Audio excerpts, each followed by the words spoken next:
bullshit. Ellie, you need to pipe down because you fucking... Ellie, shut the fuck up! How fucking loyal you are when you were lying. Look, let's sit down, Tell me what, mate. I'm fucking telling you that.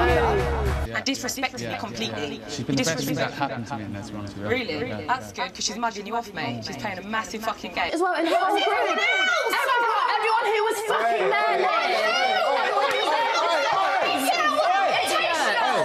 Given a lot of choice because of a certain gigantic bellend. Mate, what are you calling a bellend? I'm calling you a bellend. Hey guys, it's Murad Murali. Hopefully you guys are doing well today on this beautiful Friday evening, afternoon, or wherever you are in the world watching me. I thought I would do this Love Island documentary detailing everything that is wrong with Love Island, and obviously you guys wanted me to do it, so I thought I would. Now I also have a microphone installed, so the sound should be better. Not that there were any sound issues, but obviously the sound should be more sharper. However, if it is not, then do let me know, and I plan to place the microphone closer to me in the near future. But fortunately for now, I do have one attached, so the sound should be a little bit more pristine, crystal clear. Now before we get into this video, please do subscribe to my channel, click that button for daily consistent content. I would massively appreciate it, and follow me on my Instagram at Murad_Murali as well. Now without further ado, let's talk about this particular show and the progressive decline that it is naturally going through. As always, everything good must come to an end, or everything in general must come to an end, and I feel like Love Island is slowly but surely reaching that point. Where do we even begin when it comes to the notion of speaking about the intricacies, the problems, the complexities of when it comes to this particular program called Love Island? Love Island started on our screens many years ago, even with a celebrity edition, and in the last few years it has catapulted people into massive amounts of success. But how long does that success last for? That is the question that we need to ponder on as well when it comes to discussing and detailing the sheer issues with this particular show. Now we can obviously start with the main horrible theme of suicide, unfortunately, where we have two obviously contestants, Sophia Garden and Mike, who had committed suicide due to the fact that whatever they were going through was associated with Love Island in terms of the fame that it brought them, especially Mike, and he was covered and showered in debts because he had to try and make ends meet with coming off the show, making appearances, and obviously Montana went on Love Island herself to express that, you know, he was going through a very difficult time. And throughout this year, even the 2 years before where Sophia Garden died, no form of mental help was actually offered from the show. And I feel like this was ridiculously appalling simply because Sophia Garden committed suicide 2 to 3 years ago. This took place a very long time ago. It did not take place anytime soon at all. And for that reason, I do find it to be quite sad how only now for this new brand series they're offering a scheduled kind of basis of help. The fact that nothing was actually done at all in terms of helping these individuals, these contestants, these people, throwing them into a machine that is so toxic and so body obsessed, and once they come out of the show, their life has completely changed, and again, nothing takes place. There was no form of support for any of these contestants, only now offered to these new contestants. And I feel like that was one of the and is the main issues, and is tied into many different situations, and how they put people into confined spaces and mentally torture them to a whole new level. And this took place with many of the contestants even last year, when they thought their partners were cheating, and then Love Island were toying with them, sending them different photos and pictures and statements to look like they were cheating without telling them. And this caused an immense amount of mental torture. So for the fact that this is still going on, like, I feel like this whole template of, oh, here we have mental health help for you scheduled, number one, is coming way too damn late for our, most definitely, and number two, I also do feel like it's phony. I don't feel like it's going to help as much. If this was going to be so helpful, why wasn't it going on the last few years? Because it wasn't just Mike who passed away, Sophia also did as well, and even then it was dismissed, it was ignored, it was pushed away. And I feel like the lack of attentiveness throughout the last 4 to 5 years of the show, and suicide itself, is definitely one of the main issues of Love Island. Another issue that I wanted to talk about is this particular one that is actually, I feel like, hard hitting. How quick the Love Island fame machine works. Popularity swells down the drain in seconds for each contestant, and this in itself is ridiculously toxic. Where is Amber now? Where is Kem now? Where is Chris? Where is Katie? Where are all these people? Apart from doing half-hearted shows to try and inch onto their 5 to 10 minutes of fame, they're not doing anything at all. But at that point when they were in Love Island, their fame was at their peak. They were everywhere. They were talked about on Twitter, trending every single day. Then once they've been chewed up by the media storm, and they finish their obviously time in Love Island, they then obviously, you know, leave, and they're doing all these appearances for ITV for the first couple of months, and then after that their time ends. They have to just unfortunately go away, and you see them now clenching on to fame, and it suddenly just disintegrates. It goes away so quickly once the new cast come. Once there's all this, you know, raw about the new cast, where does the other cast go? They suddenly disappear. And this quickness of the deletion of their fame is something that I find quite worrying, because I feel like it represents on a wholehearted level the in-depth intricacies of fame, especially in the UK, especially in London. The fact that, you know, you have to also give off a certain stereotype, a very body conventional or physical conventional stereotype, is another issue that this particular program keeps on trying to reciprocate and regurgitate down our throats. Now, I would be lying if I said that the show hasn't been entertaining for us. Obviously it has been entertaining. However, with the suicides coming on, with the racism coming on, which is another issue I'm going to touch on, you know, it really does highlight and force us to see how problematic this show has now become. Speaking of racism tied in with colorism are two massive issues with this particular show. Now, one could argue, why are we forcing down diversity and favoritism of, you know, wanting people of diversity in this particular show? Well, obviously to represent the UK and represent London, the biggest city in the UK as well, I thought, number one.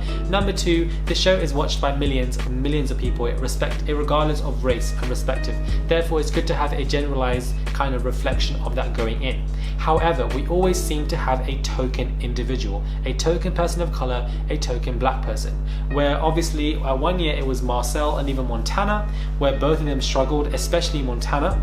And we also had Samira, who struggled the most, and then we have even Marlon from the year before, and we also have now Yewande, who potentially might go down the same lane. Who knows? I might do a separate video on that, just to touch on the attentiveness that we should take place when watching this particular season.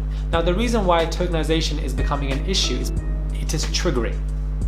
It is triggering for a lot of individuals, a lot of people, to see, an example, a black man especially, or a black woman especially, going into Love Island and struggling. And what we're seeing here is this is exactly what happened to Samira. Because of colorism, because she is of a darker shade, she was rejected by a lot of people. Now, all Love Island producers had to do was bring in somebody that liked Samira, regardless of color or race, anybody. But instead, they made us watch her suffer and suffer. Then, when she finally got somebody, the scenes were then cut off, and she was continuously dismissed by a lot of the girls as well, especially Georgia, who would say a lot of dismissive, rude things to her off the scenes. As well as Kaz reflected that people would speak in racist accents in order for their conversations to not be aired.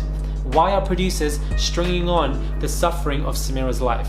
Why, in terms of the show? Why couldn't they have brought somebody in, since they had over 100,000 applicants, since they had more applicants apply to Love Island than Cambridge or Oxford? Surely one of them would have had loved to have had their time with Samira. Why did we not get to see that for her? It does not make any sense. Why was Alex, the doctor, given the sympathy vote, but she wasn't? Only for him to be seen as a manipulative person. However, she was dismissed as somebody to be used as a shoulder to cry on. And so we have this kind of subconscious racism, conscious racism, fetishization going on, as well as colorism, all intertwined in a mix. And we saw her suffer to the point where when she finally got somebody, we were all bemused as to why she actually left the show with this particular guy. You weren't close with him, you weren't XYZ, only to see that they actually were, and that they had their scenes cut off in the hideaway, but everybody else didn't.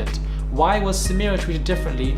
Obviously because I feel of like racism and colorism, which are massive issues that are going to be seen to be a snowball effect, because Marlon also suffered to an extent, and Marcel also suffered to an extent. Montana did as well. If we actually remember, Montana suffered for a long time on the show, and she was seen as somebody who was just laughing, who was there to eat, to watch the drama, but really and truly that narrative was kind of forced upon her. Although it was a good narrative, it was forced upon her because she struggled as well to find anyone. And the man that she had, Dom, was taken off her by Jess. So really and truly, people of color also always kind of, you know, struggle on this particular show, and that in itself needs to be addressed and fixed. Now, whether you want to have a token person in there, why can't you bring in another token person who would come into the villa to show a positive affirmation to that particular person? It is not hard. It is what people love, and what ITV producers fail to see is that their struggle that they are going through represents a lot of issues that occur in the dating world. So this can therefore, as I said prior, be triggering to a lot of individuals. So why was this not addressed? And we better not be seeing this with Yewande, and I feel like I will personally do a separate intricate video on this particular situation within itself in terms of Yewande and Samira and perhaps facing the similar situations. But for now, that is another issue with Love Island. Another issue with this particular show, and I feel like one of the main reasons, more so than the racism issues, I feel that is going to be an issue for its downfall, is that people are no longer going to find love but social media success. Objectives have changed.